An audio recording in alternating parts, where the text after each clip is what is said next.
name is Daniel Murillo. I'm the owner of One World Tech Products, and we're here to demonstrate the installation of our new wall plates with USB outlets. Very simple, 3 simple steps, and we're going to walk you through each simple step. So first step, of course, we have a light turned on here so you can see there's power to the outlet. First step is to always turn off the power before touching any kind of electrical outlet. So let's head out to the breaker box and shut that power off. Okay, so we're here at our power box. We know that our fourth switch is the kitchen switch, so we gotta shut that off and head back inside and finish up the installation. Okay, so we're back inside. Obviously, power's off, lamp is off. Let's go ahead and open up our package. Inside the package, you will find instructions in both English and Spanish of how to do the install. We've done it so many times, we're not going to take the time to read through them, but they're very, very detailed.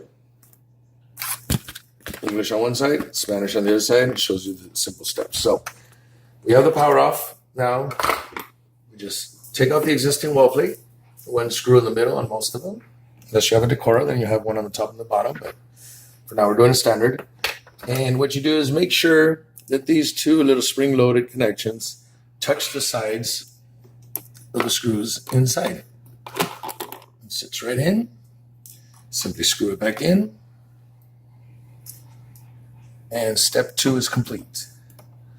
Now, last step is to turn on the power, and we're done. So let's head out to the breaker box and take care of that. Okay, the last step, very simple. Simply switch the power back on, and let's head back inside. Okay, so we've done all 3 steps. First thing we'll do is we'll plug in the light. Sure enough, we have power back at the outlet. And let's go ahead and test our connections here. As soon as we plug it in, you get an indicator light, and the phone starts charging. Okay, we see the light flow on our power post cables. Let's try our second USB outlet. Sure enough, same thing, indicator light, and phone is charging. The phone is charging again. So first item you plug in will get 2.1 amps. Second item you plug in will get 1 amp. So it's enough to charge any iPad, any iPhone, any Samsung device, any speaker, earphones, any kind of item that charges via USB cable. This will do the trick. So again, don't use up your outlets. No more looking for a cube. Very clean, looks nice, and you get 2 USB outlets anywhere you have an electrical connection. Available in both standard and Decora. Get yours at www.oneworldtechproducts.com. Thank you.